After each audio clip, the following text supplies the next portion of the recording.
nuevo, soy Fernando Sevillano y en esta ocasión vamos a hablar de ciberseguridad, por supuesto, pero en el ámbito de las infraestructuras críticas. Para ello contamos con nosotros con la inestimable aportación de Eric de Pablo. Bueno, durante el MOOC hemos hablado largo y tendido sobre ciberseguridad desde diferentes perspectivas. Sin embargo, en esta entrevista queremos profundizar contigo, Eric, en materias o aspectos específicos asociados a las infraestructuras críticas. Entonces, dicho esto, ¿cómo definirías una infraestructura crítica? Bueno, mira, hay una definición oficial que viene recogida en la Ley de Protección de Infraestructuras Críticas, ¿no? Que dice que es una infraestructura estratégica cuyo mal funcionamiento afectaría a los servicios esenciales y no tiene alternativas. Correcto. Es una definición que es un poco oscura, pero está bien hecha. Servicios esenciales, ¿a qué nos referimos, por ejemplo? Al final nos vamos refiriendo a conceptos que se refieren a otros, y al final queda oscuro. La verdad es que es muy sencillo.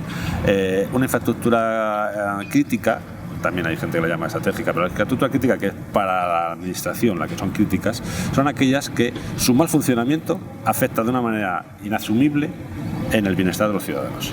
Aguas, luz... Y ahí recoges todo. Todos, vale, perfecto. Entonces, otra cosa es que la administración ha listado los sectores que están afectados por esas infraestructuras críticas, ¿no?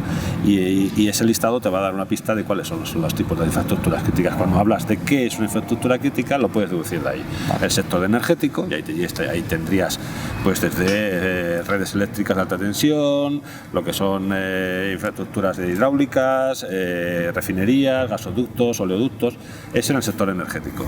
Luego también, por ejemplo, tienes el sector nuclear, que obviamente son las centrales nucleares. Tendríamos lo que es el sector financiero, transportes también, ¿no? Tendríamos también, por ejemplo, recientemente se han incluido otros sectores que están ampliando la lista bastante. Lo que pasa es que no hay que olvidar que lo que son específicamente las infraestructuras críticas es un listado secreto.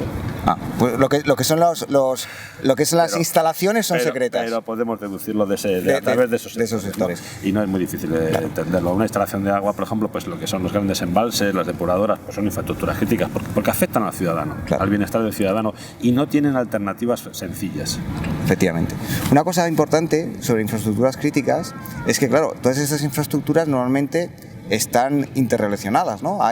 Puede producirse el efecto cascada, ¿no? Es decir, claro que si... Me imagino que si hay un corte de luz, ese corte de luz puede afectar al suministro de agua, el suministro de agua puede generar, digamos, un caos en el mundo de transportes, ¿no? Entonces, esa parte de diseño de efectos cascada es importante a la hora de tener en cuenta contramedidas. ¿Cómo lo ves? Pues mira, tienes toda la razón. Pero aquí tenemos que introducir otro concepto, y es que las amenazas que pueden existir en los temas de infraestructuras críticas, si tuviésemos en cuenta exclusivamente las amenazas de tipo físico, ¿vale?, son amenazas que han sido consideradas desde hace ya muchísimos años. Han sido consideradas por casi todas las industrias, casi todos los responsables de estas infraestructuras, las han tenido en cuenta y han considerado pues mapas de riesgos donde las probabilidades tienen en cuenta pues el hecho de que te puedas tener un ataque por parte de una persona o haya un incidente más o menos, al azar. Correcto. Entonces, las consecuencias cruzadas que me estás comentando son limitadas, porque el azar normalmente no coincide simultáneamente en dos sectores, porque el azar es raro que haya de un incidente en el sector del transporte y además también lo haya en el de energía y además también lo haya en el sector nuclear. Ese tipo de cosas no se dan en la naturaleza. Y los ataques de tipo físico hechos por personas tienen una limitación, y es que no tienes tantos, entre comillas, terroristas como para atacar todas las infraestructuras a la vez. Correcto. ¿Cuál es el problema? Que aquí hay otro tipo de amenaza que ha surgido y se ha detectado en los últimos años, que es la amenaza cibernética, lo que es la parte de ciberseguridad como tal, ¿no? Correcto. Y ahí aparece otro problema, es la malicia que puede existir a la hora de diseñar un ciberataque. En un ciberataque tú puedes intentar efectivamente hacer efectos cruzados.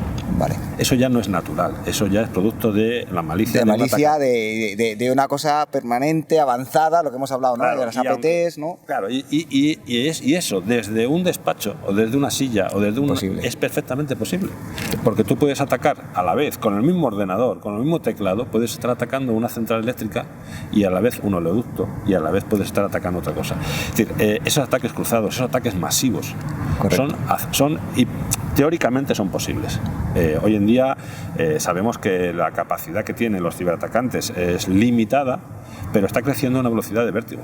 Y la virulencia y la intensidad de sus ataques empiezan a ser ya preocupantes. Y por eso es por lo que todos los gobiernos, Estados Unidos, la Unión Europea, países individuales dentro de la Unión Europea, están haciendo iniciativas en conjunto e individuales muy importantes. De hecho, hoy mismo acabo de leer en el periódico que tengo aquí en mi mano que como Gran Bretaña y como consecuencia de los recientes problemas que han existido en Francia, ha destinado una partida importantísima de dinero básicamente a ciberseguridad, porque considera que es una de las principales amenazas que tienen. Claro, sí. Está latente, es algo que está latente. Efectivamente. Una cosa, en alguna conversación que hemos tenido tú y yo en algún foro, me comentabas que, claro, al final hay que tener en cuenta los dos tipos de seguridad, ¿no? La parte física, ¿no? Y la parte, digamos, lógica, ¿no? La parte, digamos, más cibernética, ¿no? Sí. Entonces, me comentabas en alguna ocasión que no es descabellado pensar que hay ataques en paralelo, es decir, que desde los despachos se vayan haciendo esos ataques masivos y que físicamente un dron pueda dejar una bomba o no sé, es que al final, claro, las posibilidades son ilimitadas, ¿no? Entonces, tu experiencia, ¿cómo lo ves tú este escenario tan crudo, ¿no? Porque la verdad es que es un escenario crudo el que tenemos en las infraestructuras críticas. Sí, tienes toda la razón. Yo por lo menos tengo esa sensibilidad. Lo primero es intentar hacer una respuesta, digamos, lo más potente posible al problema en la situación actual que tenemos. Otra cosa es que después de esto te comente cuáles son las ideas que tengo yo acerca de la agresividad que podríamos presumir en los próximos años que pueda surgir, ¿no? Como por ejemplo son los ataques combinados que tú decías antes, los drones. Pero antes de llegar a ese punto, que efectivamente es bastante tenebroso, vamos a irnos a una situación actual. De momento lo que necesitamos es atacar este problema, enfrentarnos a él. Existe regulación, existe una regulación por parte del gobierno, existe una regulación por parte de la Comunidad Europea, existe una serie de documentos que nos llevan en un terreno, es hacer cosas. Y eso es positivo, aunque desde mi punto de vista, cada uno de los responsables de una infraestructura crítica o infraestructura estratégica, como lo quieras llamar, debería de concienciarse realmente del problema y darse cuenta de que tiene que hacer eso y más cosas. O sea, que no solamente es cubrir el expediente normativo, sino de verdad el implantar contramedidas y planes que mitiguen riesgos, ¿no? Efectivamente. Pero además preparar su organización a los posibles riesgos que pueden existir en el futuro. Yo siempre enfoco el problema basándome en tres patas. Es una técnica que utilizo en muchos sectores en los que he trabajado, que es apoyarme en tres cosas para dar mucha mayor solidez a mi respuesta. Porque apoyándome en una sola respuesta a veces tengo el riesgo de que si eso está mal diseñado o es insuficiente, me quedo sin nada. ¿Vale? Haciéndolo en tres cosas, sin embargo, tienes más. ¿Y cuáles son las tres patas que yo aproximo aquí? Son tres, completamente distintas. Por eso por lo que le da mucha más solidez a la respuesta. Una de ellas es un buen mapa de riesgos. Bien. No voy a entrar en esto, si quieres hablamos ahora, pero un buen mapa de riesgos bien hecho, en el que tengamos muy bien definidas cuáles son las amenazas posibles, actuales, reales y posibles. Futuras, claro. Un buen mapa de riesgos. Por otra parte, tener un buen diseño de una arquitectura de las que existen desde el punto de vista de las infraestructuras cibernéticas, es decir, las comunicaciones, los dispositivos, las redes, que es el camino por el cual normalmente entra un ataque. Correcto. Esas redes no pueden ser las que tenemos ahora mismo. Tenemos que tener redes un poquitín más sofisticadas. Tampoco hay que hacer gran cosa, no es una inversión enorme. Simplemente es diseñarlas con lógica. ¿Cuál es la respuesta clásica? Que aparece en un montón de papeles. Pues hacer tres redes. La red corporativa, una red de servicios y una red de control. Y tenerlas separadas con firewalls y con sistemas de protección. Clarísimo. Eso normalmente dificulta muchísimo el ataque que normalmente se produce a través de la red corporativa, que es la que suele tener acceso a Internet, pero no solo. Eso nos va a dificultar el movimiento por parte de un atacante, por parte de un virus o de un troyano o lo que quieras llamar, a través de nuestras redes, nos la va a dificultar. Pero no es suficiente, ¿ves? Necesitas eso. Y nos falta también otra cosa, un modelo de control que incluya una colección de controles que traiga como consecuencia un cambio de comportamiento de las personas. Aquí que pongo sobre la mesa el comportamiento, el nivel de madurez de los equipos que manejan los sistemas de informáticos corporativos hoy en día es bastante alto, porque están muy acostumbrados, no solamente porque la regulación les obliga, sino porque están muy acostumbrados a recibir ataques, a recibir problemas de Internet y demás, y tienen como foco profesional la informática. La informática, claro, Y entonces se centran en ese asunto y tienen unos niveles de madurez bastante altos, que con diferencias entre una empresa u otra, entre una organización y otra, pero en general suelen ser buenos. Sin embargo, en los sistemas de control industrial, y aquí estoy hablando de infraestructuras críticas, las estoy asimilando a sistemas industriales, que son una gran parte, todos, correcto, sí. En los sectores industriales, sin embargo, ese problema no ocurre, esa situación no ocurre, porque el foco, el objetivo de una persona que está haciendo control es la producción. Claro. Y no se atiende a que si el sistema es disponible, no es disponible, es que funcione, que produzca. Y que produzca lo que tiene que producir esa instalación. Efectivamente. Energía, agua o lo que sea. Entonces, es necesario que esas personas que tienen unos niveles profesionales suficientemente altos, no es precisamente un problema de falta de formación, pero necesitan introducir en su comportamiento las mismas pautas o similares que las que tienen los sistemas de tipo más corporativo, de forma que su nivel de madurez sea también similar, para que no sea el eslabón débil, sino que tenga un comportamiento similar a este. Esos modelos de control, junto con la arquitectura, junto con un mapa de riesgos, son una respuesta bastante equilibrada al problema. Nos permite irnos adaptando continuamente, irnos adaptando a la evolución que tienen estas amenazas, que son muy rápidas. Es decir, el tipo de ataque que hoy en día sufrimos, hace 3 años éramos incapaces de imaginarlo. Claro. Éramos incapaces de imaginarlo. Se estaban cociendo esos ataques en algunos sitios. Lo mismo que está pasando ahora sobre lo que ocurrirá dentro de 3 años. Claro. Entonces necesitamos tener una capacidad de adaptación para ir siguiendo el problema muy pegados a él, que no se nos separe. Y eso pues le exige mucha flexibilidad por parte de los equipos y mucha madurez. Al final, lo que genera esos 3 enfoques que te digo, es una propiedad emergente que hoy en día se utiliza mucho como palabra, que es resiliencia. Es decir, la capacidad de responder a una situación sobrevenida sin que te destruya. Y eso es lo que necesitamos en nuestras infraestructuras estratégicas y nuestras infraestructuras críticas, que nuestra sociedad no se vea perturbada de manera inaceptable por un incidente que se pueda producir en estos sectores. Claro, porque las consecuencias pueden ser terribles.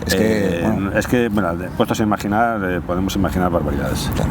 O sea, las consecuencias de un ataque a un sector al agua, que es un elemento fundamental, a la electricidad, a la energía. En invierno puedes imaginar barbaridades si fueras capaz de hacerlas. Y el problema está en que la capacidad tecnológica para hacerla... Está ahí. Hemos visto que hay amenazas hoy en día en el mundo que están utilizando los sistemas informáticos de una manera muy hábil. Las redes sociales, utilizando encriptación para sus comunicaciones, es decir, son bastante hábiles. El nivel de conocimiento necesario para hacer esas cosas no es muy distinto del necesario para hacer ataques. Correcto. Con lo cual, el riesgo lo tenemos ahí. Tú, como tienes un dilatado currículum, una trayectoria profesional excepcional y extensa en el mundo de la ciberseguridad, ¿un último consejo que darías a los CISO que están en las corporaciones o a las empresas que puedan ser catalogadas como infraestructuras críticas, operadores críticos? Un consejo final para evitar esos riesgos que has puesto encima de la mesa, así para finalizar la entrevista. Bueno, si ha sido ya declarada por hoy como infraestructura crítica, no hace falta que les diga nada, porque el Ministerio ya se lo está diciendo.